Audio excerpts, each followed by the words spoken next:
Hola a todos, Bienvenidos a nuestro videoblog. nosotras somos Andrea. Y Juanita. En el capítulo de hoy vamos a hablar acerca del Capitolio Nacional de Colombia, más conocido como la Casa de la Democracia y joya arquitectónica de nuestro país. Localizada en el costado sur de la Plaza Central de Santa Fe, ahora conocida como la Plaza de Bolívar, donde anteriormente se encontraban las caballerizas, la Casa del Virrey, las Altas Cortes y la Real Audiencia. Si quieren saber más al respecto, sigan viendo.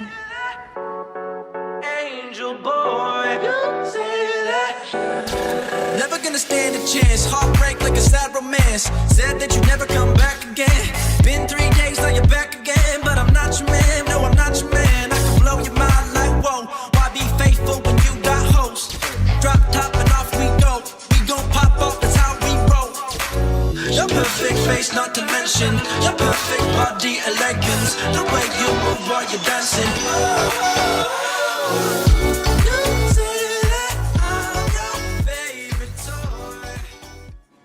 Su construcción comenzó el 20 de julio de 1848, inicialmente por el arquitecto Thomas Red, y asimismo promocionada por el presidente de aquel entonces, Tomás Cipriano de Mosquera, gracias a la ley expedida que éste dejó. Esta obra es una de las más representativas de la arquitectura republicana y neoclásica de Colombia. Pero, ¿qué es la arquitectura republicana? La arquitectura republicana nace a partir de la independencia de los países latinoamericanos de la corona española. Lo que se buscaba era encontrar una identidad propia, pero aún así con referencias arquitectónicas europeas, más específicamente de países como Francia, España o Italia. Ya entiendo mejor, pero no debemos olvidar que el Capitolio también es una obra neoclásica. ¿Cómo así? ¿A qué te refieres con neoclásica? El neoclasicismo fue un movimiento estético y artístico. Este comenzó a mediados del siglo XVIII hasta el siglo XIX. Los artistas neoclásicos se inspiraron en obras de la arquitectura antigua y sus objetivos eran básicamente la simplicidad, el equilibrio de las formas y eliminar lo artificial del barroco. Claro, ahora tiene más sentido la estética del Capitolio. Pero ahora que ya entendemos estos conceptos, ¿por qué no hablamos un poco sobre los acontecimientos históricos que ocurrían en Colombia, más específicamente aquí en la capital del país? Como lo mencionamos anteriormente, el gobernante de ese entonces era Tomás Cipriano, más conocido como el Gran General. Fue un militar, diplomático y estadista. Fue además matemático, geógrafo e historiador. El partido al que era partícipe era el liberal, con el cual se buscaba cambiar y oponerse al régimen conservador.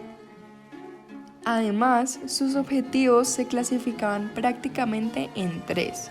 En lo político, la democracia representativa a través del sufragio universal, que era básicamente que toda la población tuviera derecho a votar. En lo social, que se buscaba despertar los derechos humanos para cada ciudadano. Y en lo económico, donde se instauró un sistema de economía de libre mercado a través de la oferta y la demanda. Es considerado una de las figuras más importantes de nuestra historia colombiana, ya que fue el primero en realizar un censo nacional, instauró el sistema métrico decimal, promocionó la navegación a vapor por el río Magdalena y realizó un tratado de paz con Estados Unidos. Hay que recordar algo muy importante también, y es que él logró la separación de la iglesia con el gobierno, a pesar de que las personas de aquel entonces eran muy creyentes. Bueno, ahora sí, hablemos de lo principal, el Capitolio. El presidente Tomás Cipriano contrató a Thomas Red, un arquitecto danés, no solo para la construcción del edificio, sino también para dictar clases en la escuela militar. El arquitecto Reed tenía clarísimo que el terreno en el cual se iba a construir tenía una fuerte pendiente, así que lo primero que se hizo fue demoler todos los edificios que se encontraban en ese costado en la plaza y se realizó un terraplén. Lastimosamente, se desaparecieron todos los planos que Reed había diseñado, pero se sabe con certeza que la construcción se realizó con piedra de cantera, cal y arena lavada. Aquí van 2 datos de cosas que solo ocurrirían aquí en Colombia. 1. 3 años más tarde, el gobierno se dio cuenta que la construcción salía mucho más costosa que lo evaluado en el presupuesto inicial. Y 2. Al poner la primera piedra, el hermano de Cipriano, que era sacerdote, maldijo la construcción al darle la bendición con la mano izquierda. En su descripción de las partes del edificio declaró, abro comillas, el Congreso, representación del pueblo soberano, accesible y a la vista del delegante, pero ubicado de tal forma que no obstaculice el ingreso de los demás. Frente al Congreso está el gran patio, a manera de atrio, como si fuese una inmensa puerta para toda la República. Los 2 cuerpos laterales actúan como brazos recibiendo a su pueblo, pero razones de solidez y resistencia exigen que se liguen estas 2 alas con una inmensa columnata conformada por 3 o 4 filas de 6 columnas, cuyos estribos son rodeados para facilitar la circulación. A los lados de la columnata hay 2 escaleras recubiertas por macizos sobresalientes que soportan los empujes de las dovelas y separan las columnas de los muros con ventanas. Cierro comillas.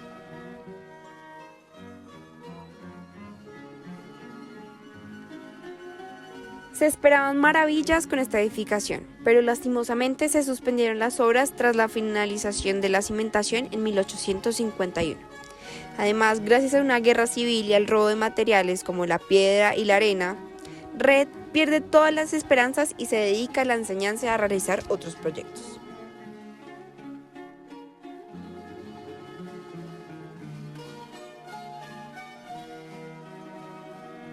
Pero esto no termina aquí. Gracias a las ganancias que estaba teniendo el país por la exportación de tabaco, se pudo reanudar y continuar con la segunda fase.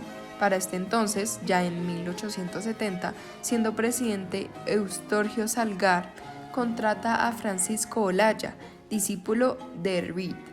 Entre los años 1872 y 1875 se avanzó fluidamente, se habilitaron los salones de las cámaras y son levantados los muros de las 2/3 partes del edificio. Pero al llegar 1876 caemos en una nueva guerra civil y los obreros son partícipes de las protestas, así que nuevamente se detiene. Un periódico del momento califica la obra como el enfermo de piedra. En 1879 se retoman las obras y en estas se avanza con la parte central del edificio, pero ese avance tardó 10 años y fue un rotundo fracaso. 1880. Muy importante año, ya que aquí llegó el arquitecto que más avanzó en la construcción, Pietro Cantini. Nacido en Florencia y estudiado en la Escuela de Bellas Artes de la ciudad, donde se especializa en arquitectura, se entera de la urgencia que está teniendo el gobierno colombiano por encontrar un arquitecto extranjero que se traslada a Bogotá, así que aquí emprendió su viaje. Este florentino no sabía lo que realmente le esperaba. Se dio cuenta que el trabajo que se había realizado durante 32 años estaba mal hecho. En su informe cuenta primero que el diseño de las salas de la Cámara tenían una forma de herradura, lo cual hacía que se perdiera la acústica. En segundo lugar, que las salas del Senado no contaban con la altura suficiente. Y por último, constataba que los muros presentaban grietas, debidas a la insuficiencia de los cimientos o al hecho de que las vigas de techo estaban haciendo una fuerza centrípeta. Existen dudas de si algunos de estos defectos provienen de los mismos planos de Red o de la interpretación de Olaya. De cualquier forma, en los años siguientes se demolió gran parte de la obra de Olaya y se emprendió en varias ocasiones la construcción de nuevos cimientos en el área actual del Salón Elíptico, donde se ubican en un principio los salones de las cámaras. El problema de las grietas de los muros ocasionados, según el informe por insuficiencia de los cimientos, se resuelve mediante la ejecución de recales en casi todo el muro de la fachada occidental, sector en el cual los cimientos muestran su mayor profundidad, superando la medida de 3.5 metros que rige el resto del edificio. Llega 1885 y se presenta una nueva guerra. La pausa de esta magna obra recae. Ya en 1886, el año de la nueva Constitución promulgada por Rafael Núñez, la ejecución del Capitolio recae en el Ministerio de Fomento. Se trabaja en el acabado de los muros, en la postura de los pisos de pino en algunos corredores del segundo piso y en el despacho del ministro de Fomento. Cantini continúa frente a las obras hasta el año 1887. Su contrato inicial se había vencido en 1885 y se había prorrogado 2 años más. El maestro Cantini decide quedarse en el país dirigiendo las obras del Teatro Nacional, hoy conocido como el Teatro Colón. Llega a la obra un arquitecto más, Antonio Klopatovsky, ingeniero bogotano, sucesor de Cantini, durante más de un año, entre 1891 y 1892 durante el gobierno de Carlos Holguín. Él trabaja en la labor de demolición de los sectores mal construidos por Olaya 20 años atrás. Se limita a velar por la mejor conservación de un edificio que presenta fallas constructivas de vieja data. Por estos mismos años interviene en el proyecto el escultor italiano Cesare Cinilolfi, quien intenta modificar algunos aspectos de carácter ornamental. En 1904, tras las fallas con el tejado y la desorganización, se realizó un concurso con unas propuestas que ayudarían a solucionar estos problemas. En este concurso participaron Julio Corredor Latorre, Gastón Lelarge, Eugenio López, y el ganador de este fue Julio Latorre, quien propuso una fachada más moderna, ofreció una decoración diferente en las ventanas y corona la fachada con una cornisa ancha corrida de lado a lado.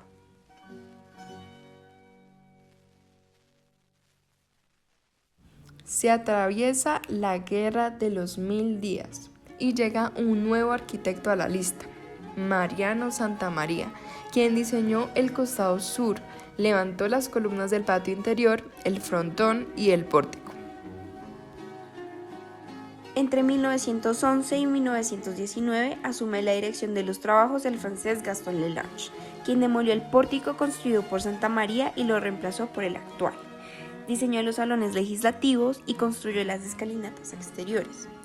En su intervención, el arquitecto francés propuso agregar una gran cúpula central, idea que no se pudo realizar ya que desde la propuesta de Red siempre se predominará la horizontalidad en el edificio. Finalmente, el arquitecto Manrique Martín es quien finaliza el Capitolio bajo la presidencia de Pedronel Ospina. El palacio se inauguró en el año de 1926 para el posicionamiento de Miguel Abadía Méndez. De toda esta historia y todo este conocimiento, pudimos concluir que a lo largo de la construcción de un edificio tan importante para la ciudad, se puede evidenciar el desorden, la ineficiencia, la planeación inexistente, la corrupción y cómo el contexto social, cultural, político y económico pueden afectar este proceso constructivo.